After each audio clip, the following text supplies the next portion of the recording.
नमस्कार दोस्तों, स्वागत है आपका बुक विचार में, जहां किताबें सिर्फ पढ़ी नहीं जाती, महसूस की जाती हैं।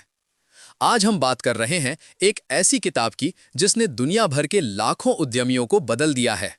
एक ऐसी किताब जिसे पढ़ने के बाद लोग समझ पाते हैं कि उनका बिजनेस क्यों नहीं चल रहा, या क्यों उनका बिजनेस चल तो रहा है लेकिन जिंदगी नहीं चल पा रही। किताब का नाम है द ई मिथ रिविजिटेड, लेखक माइकल ई गर्बर। लेकिन आज की इस नरेशन में मैं आपको सिर्फ किताब नहीं सुनाऊंगा, मैं आपको एक कहानी सुनाऊंगा। वो कहानी जिसमें शायद आप खुद को देखेंगे, अपना संघर्ष, अपनी रातें, अपने सपने और शायद अपनी गलतियां भी। तो चलिए शुरू करते हैं। एक उद्यमी की कहानी जिसे खुद भी नहीं पता था कि वो बिजनेस नहीं चला रहा, बल्कि बिजनेस उसे चला रहा है। स्टार पार्ट 1, समस्या की शुरुआत, एंटरप्रेन्योर बनने का धोखा। एंटरप्रेन्योर मिथ का असली मतलब। कहानी शुरू होती है सीमा से, 45 साल की मेहनती, कमाल की कुक और एक बेहतरीन इंसान। सीमा एक बेकरी में काम करती थी और सब कहते थे, सीमा तुम दुनिया की सबसे अच्छी पेस्ट्री बनाती हो। धीरे धीरे उसके दिमाग में एक ख्याल पनपा, जब मैं किसी और के लिए इतना अच्छा काम कर सकती हूं तो अपने लिए क्यों नहीं, मैं अपनी खुद की बेकरी खोल लूंगी। यही वो जगह है जहां ई मिथ शुरू होता है। ई मिथ का मतलब है एंटरप्रेन्योरल मिथ, वो झूठा विश्वास कि जो व्यक्ति किसी काम में अच्छा है वो उस काम का व्यवसाय भी अच्छी तरह चला लेगा। लेकिन असलियत, किसी काम को करना और किसी बिजनेस को चलाना दो बिल्कुल अलग दुनिया है। सीमा ने सोचा कि मुझे पेस्ट्री बनानी आती है, लोग मेरे टैलेंट को पसंद करते हैं, मैं अपना काम खुद करूंगी। लेकिन वो भूल गई कि बिजनेस सिर्फ उत्पाद बनाने का नाम नहीं है। बिजनेस का मतलब है मार्केटिंग, फाइनेंस, सिस्टम, टीम, ग्राहक समझ, ब्रांडिंग, ऑर्डर मैनेजमेंट और 100 तरह के रोजमर्रा के फैसले। सीमा ने सोचा था she would become an entrepreneur, लेकिन वास्तविकता ये थी कि शी बिकेम अ टेक्नीशियन और बिजनेस का दारोमदार उसकी पीठ पर आ गया। Star part 2, 3 personalities conflict. वो 3 लोग जो हर उद्यमी के अंदर छिपे हैं।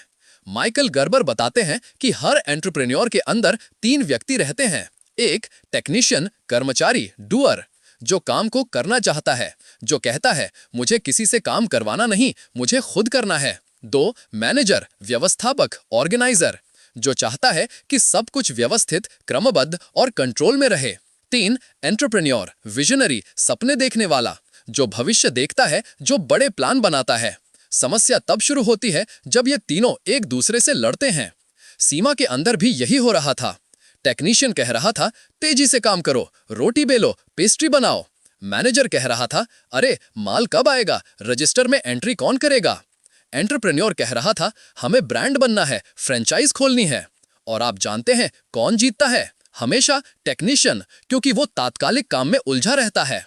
यही वजह है कि दुनिया के 90% छोटे बिजनेस फंस जाते हैं।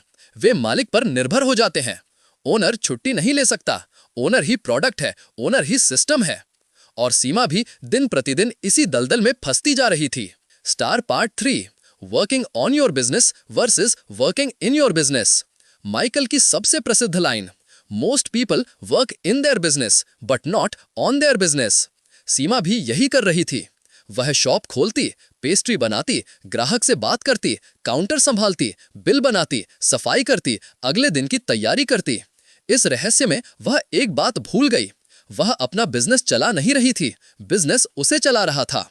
अगर वह एक दिन भी दुकान ना जाए, सब बंद। ये कहानी सिर्फ सीमा की नहीं है, ये कहानी हर छोटे बिजनेस की कहानी है। गोलगप्पे वाला हो या जूस सेंटर, जिम हो या कोचिंग सेंटर, हर जगह मालिक ही टेक्नीशियन बनकर फंस जाता है। Star part 4, turn around point, the awakening moment.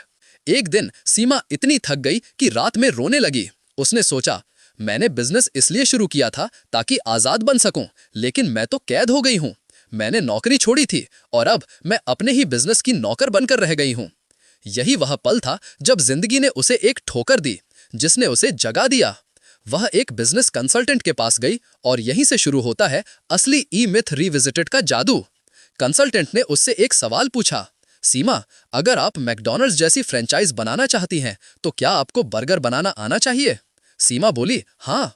उसने कहा, नहीं। और यही किताब का क्रांतिकारी विचार है। एक ऐसा बिजनेस बनाओ जो आपके बिना भी चल सके। Star part 5, systems thinking, business is equal to systems का खेल। कंसल्टेंट ने उसे समझाया, सीमा, बिजनेस लोगों से नहीं चलता, बिजनेस सिस्टम से चलता है। लोग सिस्टम चलाते हैं और सिस्टम बिजनेस चलाता है। यहां से उसके अंदर एक नया एंटरप्रेन्योर जागा। माइकल गर्बर कहते हैं, build your business like a blueprint for 5000 future branches. मतलब आप भले ही एक दुकान चला रहे हो, लेकिन उसे ऐसे बनाओ जैसा कि आप 100 दुकानें खोलने वाले हो। सीमा ने शुरू किया एक प्रोडक्शन सिस्टम। हर रेसिपी लिखी, ग्राम, तापमान, टाइमिंग सब स्टैंडर्ड। कौन सा कर्मचारी क्या करेगा डिफाइंड। 2, customer experience system. ग्राहक का स्वागत कैसे होगा, ऑर्डर कैसे लिया जाएगा, काउंटर की भाषा क्या होगी, यूनिफॉर्म कैसी होगी। 3, marketing system. Social media post schedule, picture style, offers calendar. 4, training manual. नया कर्मचारी आए तो बिना पूछे खुद सीख जाए, कोई भी इंसान आकर सिस्टम चलाए। अब सीमा पेस्ट्री नहीं बना रही थी, सीमा सिस्टम बना रही थी। Star part 6, business development process, किताब का मुख्य फ्रेमवर्क। गर्बर बताते हैं कि हर बिजनेस को 3 डेवलपमेंट चरण से गुजरना चाहिए। 1, इनोवेशन, नवाचार, ये पूछना काम बेहतर, तेज, आसान कैसे हो सकता है।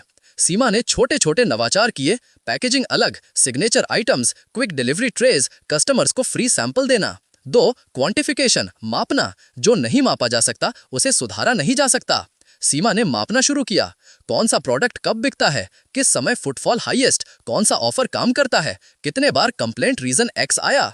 3, ऑर्केस्ट्रेशन, SOP बनाना, जहां किसी भी चीज को सिस्टम में बदल दिया जाता है। हर आइटम की रेसिपी, हर स्टेप की चेकलिस्ट, हर दिन हर हफ्ते का सिस्टम। बिजनेस अब सीमा पर निर्भर नहीं था, बल्कि सिस्टम पर निर्भर होने लगा। Star part 7, the franchise prototype, आपका बिजनेस एक मॉडल।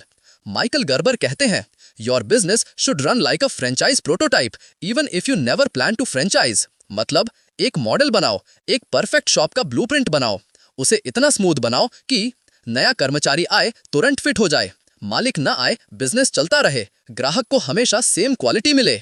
सीमा की बेकरी अब एक टेम्पलेट बन चुकी थी। स्टार पार्ट 8, एंटरप्रेन्योर की जीत। धीरे धीरे सीमा ने टेक्नीशियन को 10% तक सीमित कर दिया, मैनेजर को 40%, एंटरप्रेन्योर को 50%। अब सीमा काम नहीं कर रही थी, वह बिजनेस डिजाइन कर रही थी। वह रोज नई आइडिया, नए सिस्टम, नए प्लान बनाती थी। उसने दूसरी शाखा खोली, फिर तीसरी, फिर फ्रेंचाइज मॉडल। दुकानें उसके नहीं थी, लेकिन सिस्टम उसका था। सीमा अब फ्री थी और यही माइकल गर्बर की किताब का संदेश है।